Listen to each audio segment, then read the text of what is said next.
Hello दोस्तों, पुनः स्वागत है आपका अपना यूट्यूब चैनल सहारा कॉम्पिटिटिव क्लासेज। हम लोग संक्रामक बीमारी के बारे में चर्चा कर रहे थे। संक्रामक बीमारी में वायरस के पर चर्चा हम लोग हो रही थी, लेकिन कुछ बीमारी अभी वायरस से संबंधित बचा हुआ है जिनको हम लोग करने वाले हैं, और कुछ बीमारी वायरस से संबंधित जो हम लोग पढ़ लिए हैं। तो देर ना करते हुए डायरेक्ट हम लोग अपने मुद्दे पे आते हैं और वायरस से संबंधित जो भी बीमारी है उन सब बीमारी को अब हम लोग देखते हैं। तो चलिए हम लोग देखते हैं वायरस से संबंधित बीमारी। तो वायरस से संबंधित बीमारी हम लोग पीछे कुछ पढ़े थे, और कुछ बीमारी वायरस से संबंधित बचा हुआ है जिनके बारे में हम चर्चा करने जा रहे हैं। तो सबसे पहले बोर्ड पर ध्यान दीजिएगा। आज जो चर्चा करने जा रहे हैं, सबसे पहले स्टार्ट करते हैं रेबीज।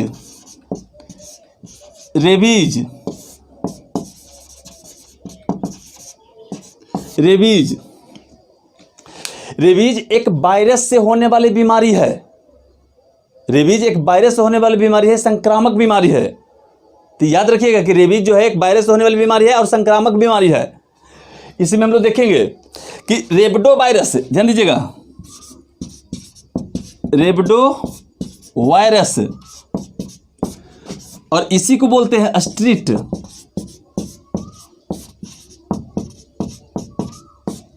ये दोनों शब्द याद रखिएगा, क्योंकि आपका परीक्षक जो है यही सबसे पहले पूछेगा।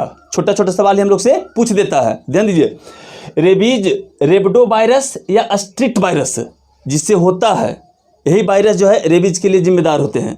रेबडो वायरस या स्ट्रीट वायरस।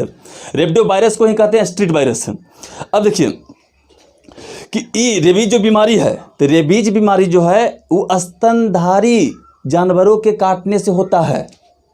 रेबीज बीमारी जो है स्तनधारी जानवरों के काटने से होता है।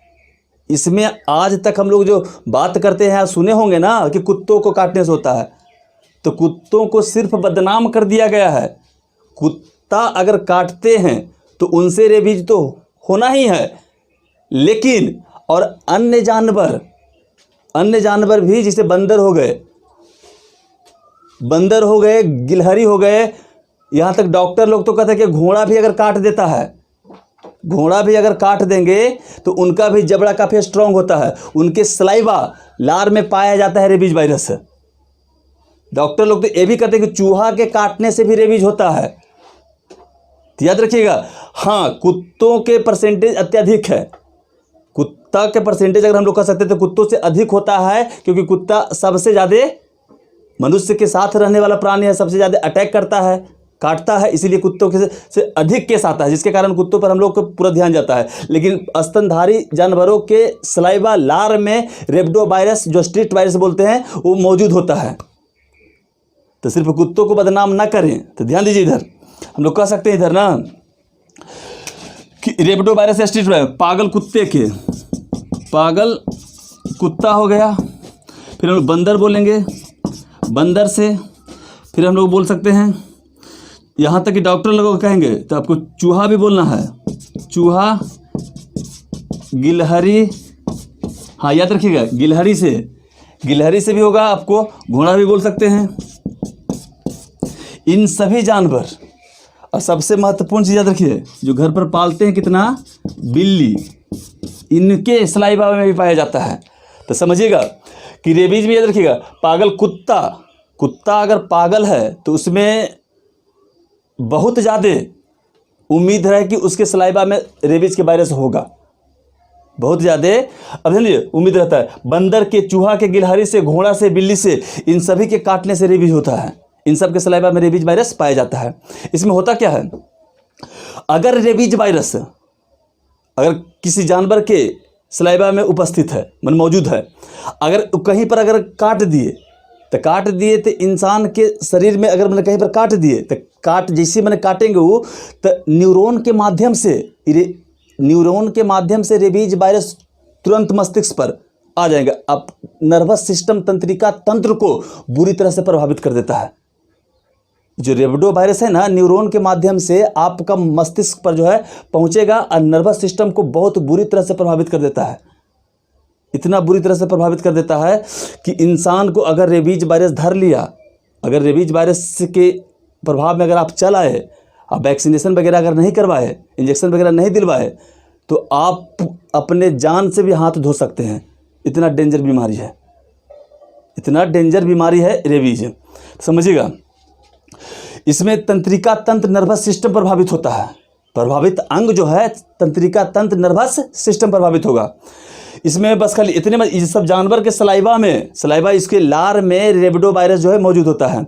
यहाँ तक कि हम लोग कह सकते हैं कि अगर आप घर पर कोई कुत्ता पालते हैं तो कुत्ता पालते हैं, बड़े लोगों के देखा है इसकी, जब हम लोग भी करते हैं कुत्ता पालते हैं तो कुत्ता जब देख पालते हैं तो बड़े लोग कुत्ता के वैक्सीनेशन करवाते हैं, उनको एंटी रेबीज वैक्सीन जो होता है वो सब दिलवाते हैं, तब जाकर कर को अपने घर में पालते हैं। यहाँ तक देखते होंगे कि कुत्ता अगर मैंने किसी को चाट रहा है, आपको अगर मैंने आपके ऊपर मैंने आपके गाल को चाट रहा है और उसके सलाइवा अगर गलती से भी आपके अंदर चल गया, अगर कुत्ता का वैक्सीनेशन नहीं हुआ है तो आपके अंदर रेबिडो वायरस इंटर कर जाएगा।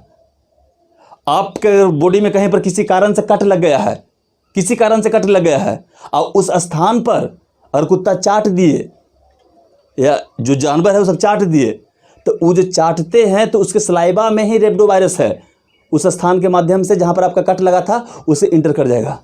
जो कुत्ता हम लोग घर में जो घूमते रहता ना है, और कहीं पर आप खाना खा रहे हैं, खाना रखे हुए हैं, वहाँ पर कुत्ता आकर करके उसमें कुछ अपना जो सलाइवा उनका है वो गिरा दिए और वो भोजन के आप इंटर कर गए, आप खाना खा लिए तो आपके शरीर में इंटर कर गया, तो उससे भी रेबिडो वायरस मैंने आपके शरीर में इंटर कर सकता है। तो ये खाली नहीं कि कुत्ता काटेगा तो ही रेबिडो वायरस इंटर करेगा या अन्य जानवर काटेंगे तो ही। तो इनके सलाइवा से आपको बचना है। चाहे तो आप जब कुत्ता के साथ जो अपना मोहब्बत दर्शाते ना हैं तो उनको दूर रखिएगा। कितना के देखते होंगे आप लोग कि हाँ कहीं पर मैं चेहरा दे देते हैं और कहते हैं कि आप चाटिए, तो ये जो आप कुत्ता से जो चेहरा चटवाते हैं तो उसके माध्यम से भी इंटर कर जाता है बॉडी में। तो इतनी मोहब्बत ठीक नहीं है, अंदर तो आप उसको वैक्सीनेशन करवाइए। इसमें सब जरिया है रेबिडो वायरस के इंटर करने के लिए बॉडी में। और जब एक बार हिल गया, चल गया, प्रवेश कर गया अंदर, तो जब ये अपना गुण दिखाएंगे तो इनसे अगर रेबिडो वायरस से प्रभावित होता है तो बहुत कम पेशेंट बचता है। हाँ, तुरंत हम लोग जानते हैं कि इसके उपचार में हम लोग क्या देखते हैं, उपचार इसका क्या होता है कि शुरुआत में हम लोग देखते थे कि नाभि के आसपास 14 इंजेक्शन लगता था, 14 इंजेक्शन लगता था नाभि के आसपास, और 14 इंजेक्शन लगता था नाभि के आसपास। लेकिन आज वर्तमान में मेडिकल साइंस तो इतना विकास किए हैं कि आज वर्तमान में 5 इंजेक्शन लगभग लगता है। 5 इंजेक्शन से ही आपको ठीक कर देता है। लेकिन यही इसका जो वायरस, इसका जो वैक्सीन है एंटी रेबिडो वैक्सीन, इनका जो है एंटी रेबीज वैक्सीन जो इनका है, ध्यान दीजिए,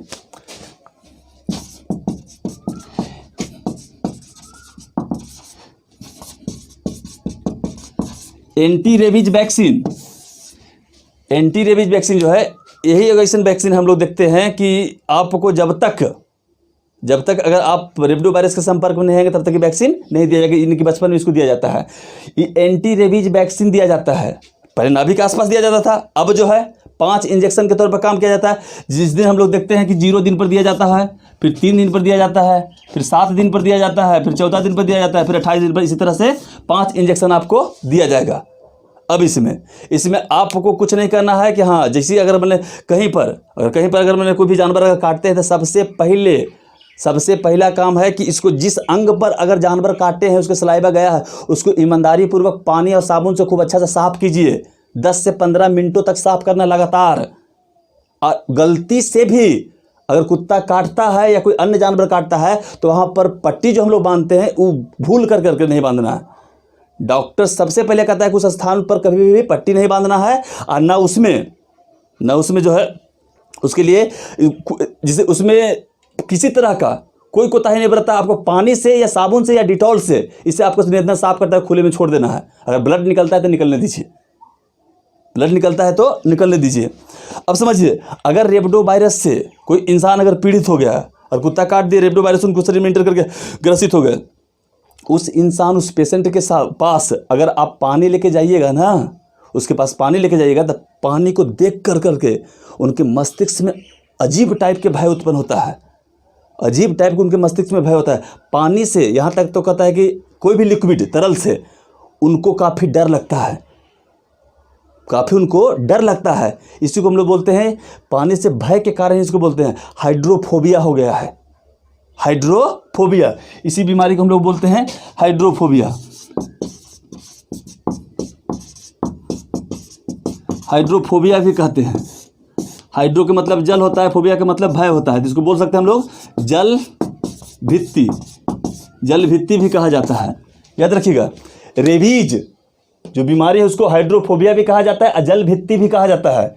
जल भित्ति हाइड्रोफोबिया, अगर जल भित्ति एग्जामिनर पूछे या हाइड्रोफोबिया पूछे तो कोई अलग नहीं है, यही रेबीज के नाम है।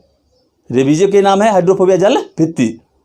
याद रखिएगा, ई कंडीशन आ जाता है पेशेंट में। पेशेंट के पास क्या होता है, जब ग्रसित हो जाता है पेशेंट, अगर मैंने प्रूफ उसमें डॉक्टर लोग कन्फर्म कह देते हैं कि इनको रेबीज हो गया है, तो वैसे पेशेंट जिनके मुंह से झाग निकलता है, पूरा बॉडी दर्द से कराहता है और मुंह से झाग निकलता है, और कुत्ता अगर काटे हैं तो कुत्ते की तरह हरकत करने लगते हैं पेशेंट, और 10 से 15 दिन में उनकी डेथ हो जाती है, मृत्यु हो जाती है।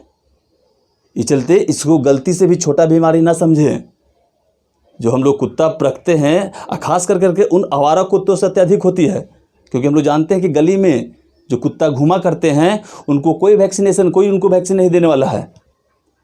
अगर वो आपके खाना में भी अगर अपना सलाइवा अगर मैंने गिरा देते हैं, आप वो भोजन कर लेते हैं, तो आप में इंटर कर जाएगा, आप में इंटर कर जाएगा रेबडो वायरस। आइए अंततः जान लेकर ही छोड़ता है।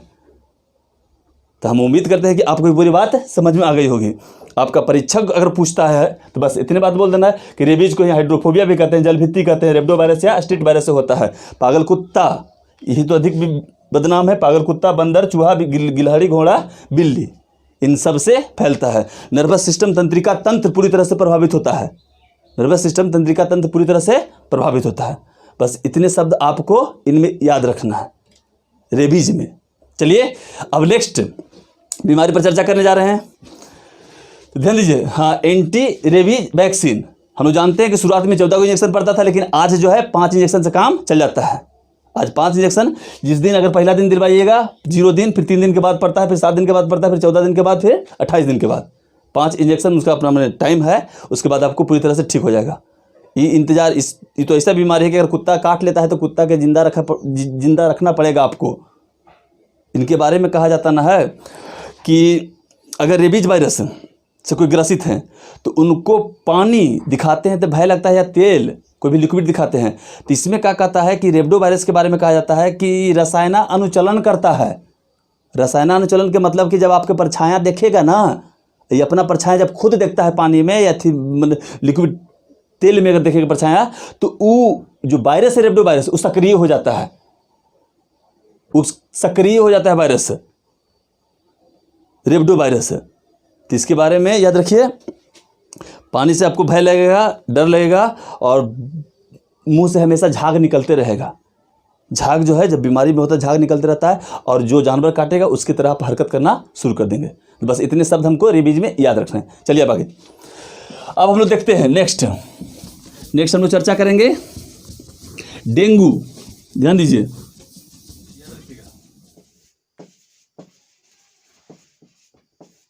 अब समझिए हम लोग। अब रेबीज के बाद देखिए डेंगू पर चर्चा करते हैं। तो डेंगू जो है बस वही शब्द, एक संक्रामक बीमारी है, वायरस से होने वाली बीमारी है। अब क्या क्या इसके बारे में समझिए, ध्यान दीजिए। डेंगू जो है संक्रामक बीमारी, वायरस होने वाली बीमारी, इसके लिए जिम्मेवार कौन होते हैं? आप देखिएगा, आपको बोला अरबो वायरस, अरबो वायरस, अरबो वायरस को ही फ्लेवी वायरस, फ्लेवी वायरस भी कहा जाता है। समझिएगा तो ध्यान से, अरबो वायरस को ही फ्लेवी वायरस कहा जाता है। अरबो वायरस को ही फ्लेवी वायरस कहा जाता है। इस शब्दवा पर गौर कीजिएगा। हम लोग डेंगू के बारे में चर्चा करने जा रहे हैं। ये जो डेंगू बीमारी है, ये जो डेंगू बीमारी है ना, याद रखिएगा, ये मच्छर के काटने से फैलता है। मच्छर के काटने से फैलता है। कौन मच्छर है? तो ध्यान दीजिए, ये जो अरबो वायरस फ्लेवी वायरस है, मादा एडीज एजिप्टाई, याद रखिएगा, मादा एडीज एजिप्टाई मच्छर। इस शब्द पर तनिक गौर फरमाइएगा। ये मच्छर एग्जामिनर आपका पूछेगा कि ये अरबो वायरस जो जिसको फ्लेवी वायरस भी कहते हैं, किस मच्छर के काटने से होता है? ये जो डेंगू होता है बीमारी किस मच्छर के काटने से? तो मादा एडीज एजिप्टाई मच्छर, मादा एडीज एजिप्टाई मच्छर के काटने से अरबोवायरस अफ्लेवी वायरस आपके शरीर के अंदर इंटर करेगा। जब शरीर के अंदर इंटर करता है तो आपका जो अंग है मस्तिष्क पूरी तरह से प्रभावित हो जाता है, दिमाग जो है पूरी तरह से इससे प्रभावित होता है। आपका स्किन पर भी कुछ दिन के बाद चकत्ते टाइप के भी निकलने लगते हैं। इसमें डेंगू में भी स्किन प्रभावित हो जाता है। आपका जो आँख जो है देख रहे हैं, आपका आईबॉल जो है जिसको हम लोग नचाते हैं इधर इधर कर करके ना, इधर ताकते जो आईबॉल है वो आईबॉल ज़रूरत से ज़्यादा दर्द करता है। अगर डेंगू से पीड़ित रहेंगे तब, डेंगू से अगर पीड़ित हो जाएंगे, डेंगू मच्छर अगर काट देगा आपको तो आपका उसके अंदर जो पाया जाना जो वायरस है अरबोवायरस अगर हमारे शरीर में इंटर कर जाता है तो बुरी तरह से मस्तिष्क काम करना बंद कर देगा। जो आँख के जो आईबॉल है जिसको हम लोग घुमाते हैं वो ज़रूरत से ज़्यादा दर्द करता है। इसमें होता क्या है तो खुद समझिए कि डेंगू वायरस में क्या आपको करना है कि डेंगू वायरस जब शरीर में इंटर कर गया तो शरीर के अंदर जब इंटर करने के बाद उसमें शरीर के अंदर प्लेटलेट्स पाया जाता है। अब प्लेटलेट्स जो है प्रत्येक मनुष्य में 2.5 से लेकर 4-4.5 लाख तक लगभग होता है। 2.5 से लेकर के 4-4.5 लाख तक प्रत्येक मनुष्य में प्लेटलेट्स होता है। अब प्लेटलेट्स की संख्या कमने लगती है। प्लेटलेट्स की जो संख्या है वो डेंगू से पीड़ित व्यक्ति में काउंट जो करते हैं तो कमने लगता है। अब प्लेटलेट्स के काम क्या है? तो प्लेटलेट्स के काम है रक्त के थक्का बनाना, रक्त के थक्का बनाना। जो प्लेटलेट्स है इसी की संख्या में गिरावट आ जाती है। डेंगू से पीड़ित व्यक्ति में प्लेटलेट्स की जो काउंटिंग होता है उसकी बहुत गिरावट आती है तेज़ी से।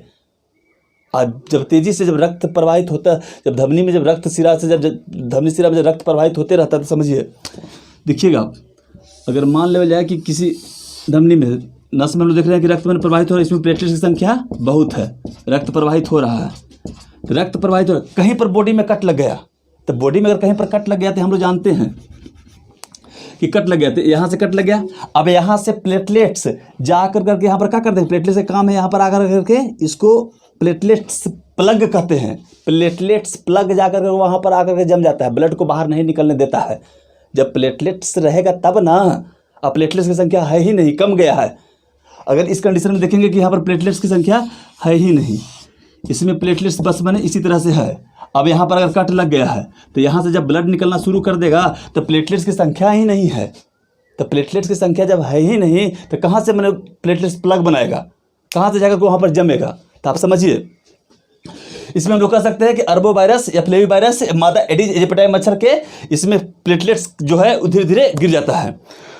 इसमें आपको बोले हम कि आपको जी मस्तिष्क से पूरी तरह से आईबॉल में जरूरत से ज़्यादा में दर्द होगा, आपका स्किन भी प्रभावित होगा। अब प्लेटलेट्स जो काउंटिंग है उसका धीरे धीरे गिर जाता है। अब प्लेटलेट्स में जब प्लेटलेट्स गिरना शुरू हो गया तो प्लेटलेट्स गिरना शुरू हो गया, अगर प्लेटलेट्स की संख्या जो डेंगू से पीड़ित व्यक्ति है उसके शरीर में अगर 50,000 से नीचे आ गया, 40,000 30,000 पर 20,000 पर जब आना शुरू हो जाता है तो ऑटोमेटिक नाक से ब्लड आना शुरू हो जाएगा, आपके मुख से ब्लड आना शुरू होगा, कान से ब्लड आना शुरू हो जाता है। तो प्लेटलेट्स की अगर काउंटिंग धीरे धीरे गिर जाता है तो ऑटोमेटिक ब्लड निकलना शुरू हो जाता है। तो इस बीमारी से पीड़ित व्यक्ति को डॉक्टर भूल कर भी इंजेक्शन नहीं लगाते हैं। इस बीमारी से पीड़ित व्यक्ति को डॉक्टर गलती से भी इंजेक्शन नहीं लगाते हैं, क्योंकि उसके शरीर में प्लेटलेट्स की संख्या काफ़ी कम गया है। अगर उस कंडीशन में कहीं पर इंजेक्शन लगा दिए ना तो वहाँ से अगर ब्लड थोड़ा सा भी जब अगर निकलता है तो ब्लड रुकेगा नहीं, ब्लड रुकेगा नहीं। इसकी इलाज जो है सिरप के द्वारा और टैबलेट के द्वारा किया जाता है। तो सिरप जो है छोटे बच्चों को सिरप से इलाज करते हैं और जो बड़े होते हैं उन्हें हम लोग टैबलेट देते हैं।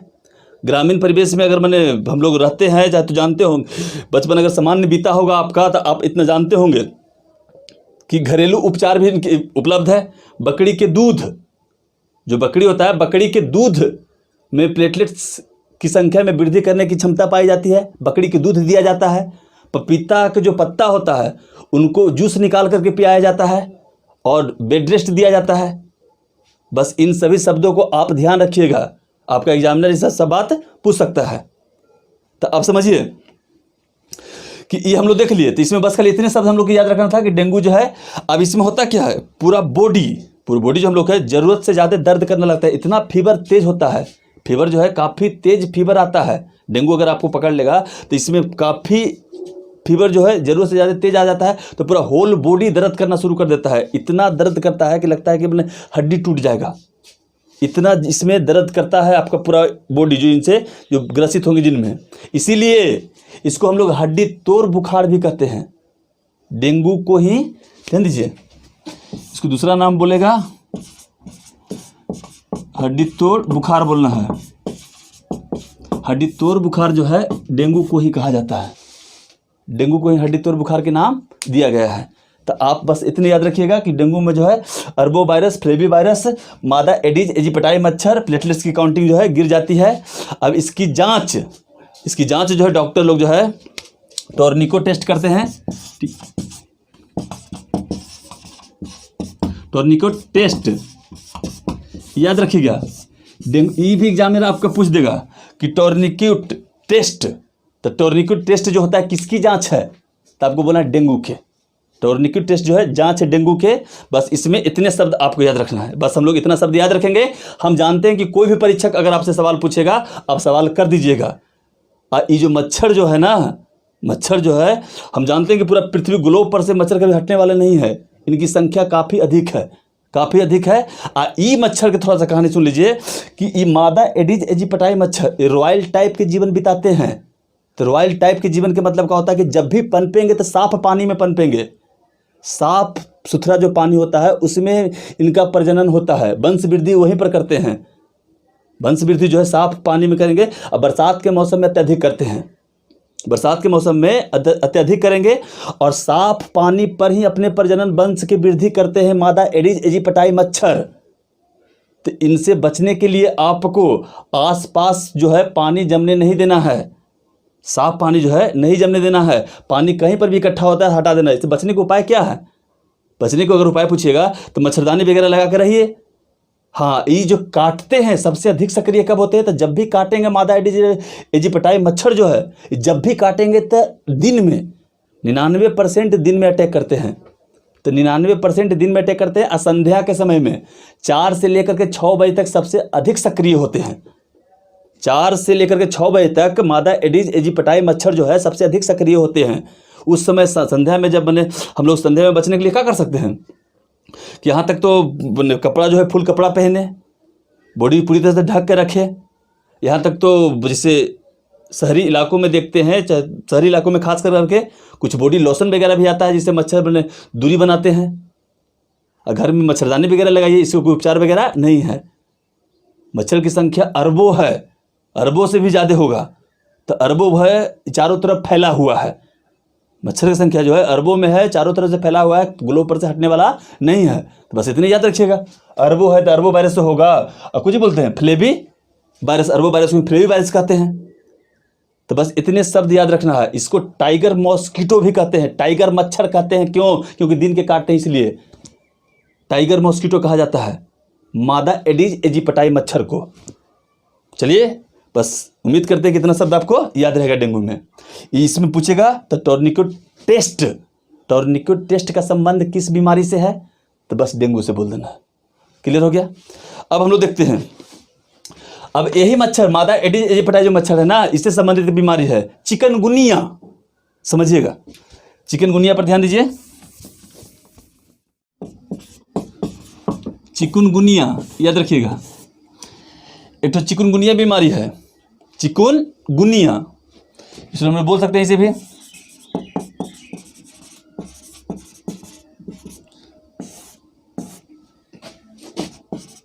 चिकनगुनिया, तो चिकनगुनिया बीमारी है, इसमें भी आपको रखना है कि चिकनगुनिया जो है ये चिकनगुनिया वायरस से होता है। चिकनगुनिया जो बीमारी है ना, चिकनगुनिया वायरस से होता है। तो इसको बोल सकते हैं हम लोग कि इसके लिए जिम्मेवार भी है चिकनगुनिया वायरस।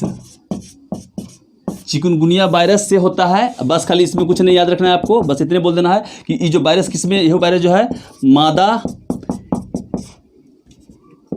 एडिज एजिप्टाई मच्छर बोल देना है। ध्यान दीजिएगा, मादा एडीज एजिप्टाई मच्छर। चिकुनगुनिया के बारे में पूछेगा कि चिकुनगुनिया, तो चिकुनगुनिया जो है चिकुनगुनिया वायरस से होने वाली बीमारी, मादा एडीज एजिप्टाई मच्छर। अब समझिएगा, ये बस इस चलते पढ़ा रहे हैं कि भारत में ये अब प्रवेश कर गया है। भारत में जो है चिकुनगुनिया के अत्यधिक पेशेंट मिलेगा अब आपको, भारत में चिकुनगुनिया का पेशेंट अब मिलेगा। लेकिन कुछ वर्षों पहले तक चिकुनगुनिया का एक भी केस भारत में नहीं था, क्योंकि अफ्रीका महादेश के तंजानिया, अफ्रीका महादेश के तंजानिया एक वहाँ पर देश है, वहाँ पर चिकुनगुनिया वायरस जो था सबसे पहले बीमारी था, सबसे ज़्यादा अफ्रीका में फैला हुआ था ये। तो इसमें भी कोई खास तकलीफ होने वाली बीमारी नहीं है। याद रखिएगा कि अफ्रीका महादेश के तंजानिया में सबसे पहले बार शुरुआत हुआ था चिकुनगुनिया, वहीं के स्थानीय भाषा का शब्द है। चिकुनगुनिया जो है वहीं का स्थानीय भाषा का शब्द है, जिसका अर्थ होता है, चिकुनगुनिया का अर्थ होता है कि जब व्यक्ति के जरूरत से ज़्यादा दर्द करना। इसमें क्या होता है, इसमें याद रखिएगा, ज्वाइंट है, इस जहाँ जहाँ पर बॉडी में ज्वाइंट है, उस ज्वाइंट पर अत्यधिक दर्द होता है। चिकुनगुनिया जो से अगर मैंने ग्रसित हो जाएंगे तो आपको ज्वाइंट जरूरत से ज़्यादा दर्द करेगा, इतना दर्द करेगा कि इंसान अपने आप को समेट कर बैठ जाता है, पूरी तरह से समेट करके अपने आप को बैठ जाता है। तो इसमें बस खाली इतना याद रखना है कि ज्वाइंट पर अत्यधिक दर्द करता है। सिर दर्द बुखार तो रहबे करेगा, उल्टी वगैरह तो होबे करेगा, लेकिन ज्वाइंट पर इतना दर्द करता है कि इंसान अपने आप को समेट करके बैठ जाता है। तो यही चिकुनगुनिया का मतलब होता है समेट करके बैठना। चिकुनगुनिया जो है तंजानिया भाषा का जो है शब्द है, जिसका अर्थ होता है समेट करके अपने आप को बैठना, समेट करके अपने आप को क्या बोलते हैं, बैठना। तो इतने शब्द बोलना है आपको कि चिकुनगुनिया बस चिकुनगुनिया वायरस होता है। मादा एडीज एजिप्टाई मच्छर में चिकुनगुनिया वायरस पाया जाता है। इसमें बुखार आएगा, सर दर्द आएगा, ज्वाइंट पर इतना तकलीफ होगा, इतना दर्द होगा कि इंसान अपने आप को समेट कर बैठ जाएगा। बस इतने शब्द इसमें याद रखना है। जो तंजानिया, अफ्रीका महादेश का तंजानिया देश है, वहाँ से स्थानीय बीमारी है अब हिंदुस्तान में, लेकिन इसका केस अब मिल रहा है। कोई खास बीमारी नहीं है, बस इसके लिए वैक्सीन वगैरह भी उपलब्ध नहीं है, डॉक्टर सिंपल इलाज इसका करते हैं। बस खाली ये चलते बता दिए हम आपको कि मादा एडीज एजिप्टाई मच्छर के चलते। कभी आपका एग्जामिनर स्मार्ट रहा तो छाटने के चक्कर में भी रहेंगे कि निम्नलिखित में से कौन सा ऐसा बीमारी है जो मादा एडीज एजिप्टाई मच्छर के काटने से नहीं होता है या होता है, कुछ भी पूछ सकते हैं वो। तो बस इनके मच्छर के चलते हम आपको ये बताए हैं। एक और लगे हाँ तो समझ लीजिए यहीं पर, इसमें आप इतनी कीजिए, येलो फीवर याद रखिएगा, येलो फीवर समझ लीजिएगा, छोटा मोटा बात है बस खाली इसमें कि येलो फीवर जो बोलते हैं इसको पीली ज्वर बोला जाता है, पीली ज्वर। तो येलो फीवर की बस आपको इतने बोल देना है कि येलो फीवर का है। तो येलो फीवर भी एक बीमारी है जो भारत में इसका लगभग केस नहीं के बराबर है, ये नहीं है, भारत में भी बीमारी नहीं आई है। तो येलो फीवर में क्या होता है, इसमें भी इसके लिए भी बीमार बोलते हैं मादा एडीज, इसको भी बोल सकते हैं कि मादा एडीज एजिप्टाई जो मच्छर है ना, मच्छर इसी के कारण होता है। ये होता है कुछ से, इसके लिए वायरस जो जिम्मेवार होता है तो फ्लेवी वायरस, फ्लेवी वायरस को हम जानते हैं कि अरबो वायरस बोलते हैं। इसमें होता क्या है कि येलो फीवर अभी अदर कंट्री मतलब यूरोपियन कंट्री में है, अफ्रीकन कंट्री में है, लेकिन हिंदुस्तान में नहीं है। अफ्रीकन कंट्री में बड़ी कम है, लेकिन यूरोपियन कंट्री में इसके बारे में आया है, येलो फीवर के बारे में केस मैंने यूरोपियन कंट्री में है, लेकिन हिंदुस्तान में बीमारी नहीं है। बस खाली इसको इजीली बताया कि मादा एडीज एजिप्टाई मच्छर के काटने से भी येलो फीवर होता है। इसमें इंसान का शरीर जो है पूरी तरह से पीला पड़ जाता है, पूरी तरह से क्या हो जाएगा, पूरा होल बॉडी जो है उसका पीला पड़ जाएगा। हम लोग जानते हैं कि जॉन्डिस पीला पड़े थे, हेपेटाइटिस पड़े थे, उसमें देखे थे, तो उसी तरह से इसमें भी शरीर का होता है, पीला पड़ जाता है। इसके लिए वैक्सीन यूरोप में जो जहाँ पर है बीमारी, यूरोपियन कंट्री में, वहाँ पर इसके लिए वैक्सीन उपलब्ध है, इसके लिए वैक्सीन उपलब्ध है। बस इसमें बस याद रखिए फ्लेवी वायरस जो होता है, मादा एडीज एजिप्टाई मच्छर में हम लोग जानते हैं फ्लेवी वायरस या अरबो वायरस पाया जाता है। इसी में चिकनगुनिया भी देख लिए। अब पीला ज्वर कहते हैं येलो फीवर को, भारत में इसका केस नहीं के बराबर है, ये नहीं है। तो बस इतने शब्द था इसमें। ये तीनों बताने का हमारा मुख्य उद्देश्य यही रहा कि आपका एग्जामिनर अगर पूछ देगा कि निम्नलिखित में से कौन ऐसा बीमारी है जो मादा एडीज एजिप्टाई मच्छर के काटने से नहीं होता है, तो अगर तीनों के नाम ले लेगा, चिकनगुनिया जो है मादा एडीज एजिप्टाई मच्छर के काटने से ही होगा। अगर आपको येलो फीवर बोल दे तो मादा एडीज एजिप्टाई मच्छर के काटने से ही होगा। अगर आपको डेंगू बोल दे तो मादा एडीज एजिप्टाई मच्छर के काटने से ही होगा। तीनों कोई वो अन्य दे देगा। तो आप समझिएगा, इसकी ना भी अगर हम आपको बताते तो कोई बहुत बड़ा पहाड़ टूटने वाला नहीं था, लेकिन बस खाली छोटा छोटा बात था कि मादा एडीज एजिप्टाई मच्छर के काटने के चलते हम आपको बता दिए। चलिए अब नेक्स्ट पर चर्चा करते हैं। दोनों बात याद रखिएगा क्योंकि तीनों हम लोग डेंगू देख लिए, येलो फीवर देख लिए, इस तीनों के लिए जिम्मेवार मादा एडीज एजिप्टाई मच्छर ही हैं। अब देखिएगा अब हम लोग देखेंगे कुछ छोटा छोटा और बीमारी है। अब इसमें ज़्यादा बीमारी नहीं, छोटा याद रखिएगा। MMR, तो MMR के वैक्सीन होता है, वैक्सीन जो दिया जाता है। तो इससे भी एग्जामिनर हमारा सवाल पूछ सकता है या पूछेंगे, तो हम लोग देख लेते हैं, छोटा टॉपिक है। तो MMR का वैक्सीन, तो MMR का वैक्सीन भाई दिया जाता है किसमें? तो MMR का जो वैक्सीन है किसमें दिया जाता है? तो याद रखिएगा, M से होता है मिजल्स, एक M से होता है मम्स, R से होता है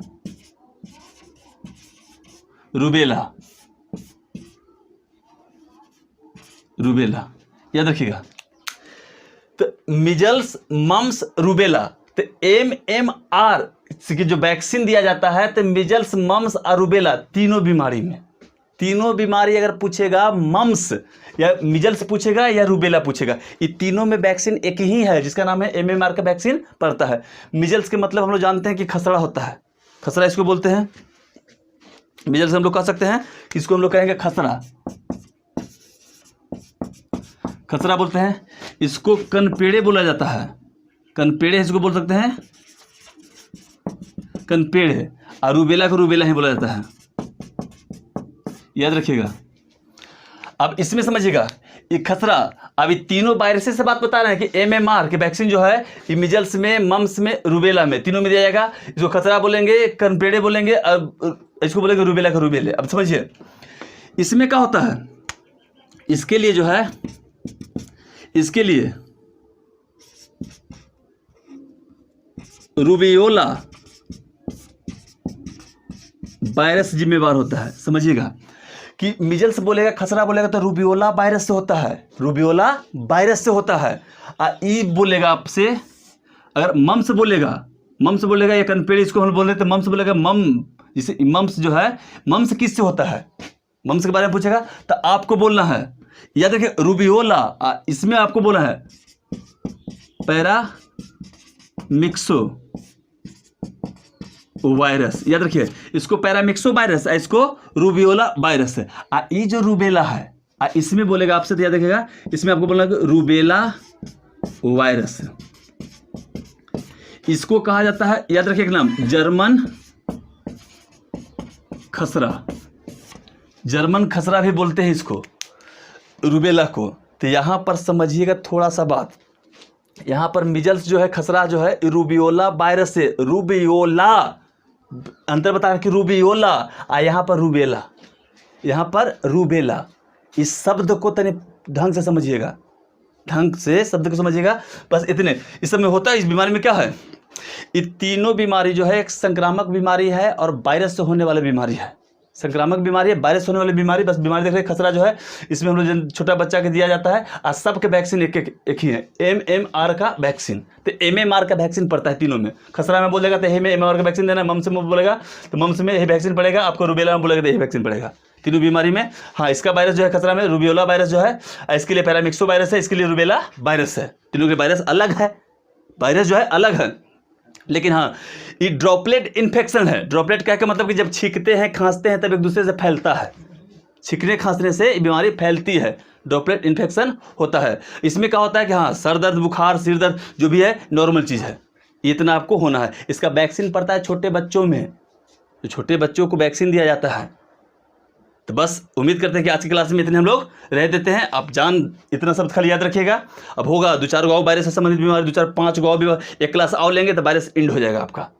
वायरस से संबंधित एक क्लास आओ चलेगा भी, जो छोटा क्लास बनेगा, जितना भी बने उसमें अगर हम लोग क्लास करेंगे तो उसका पूरा वायरस से संबंधित बीमारी जो है एंड कर देंगे। चलिए, वीडियो देखने के लिए धन्यवाद। आप लोग वीडियो को देखें, शेयर करें और लाइक करें और सब्सक्राइब करें, दोस्तों को भी सब्सक्राइब करने के लिए कहें। बस आज के लिए इतने, धन्यवाद।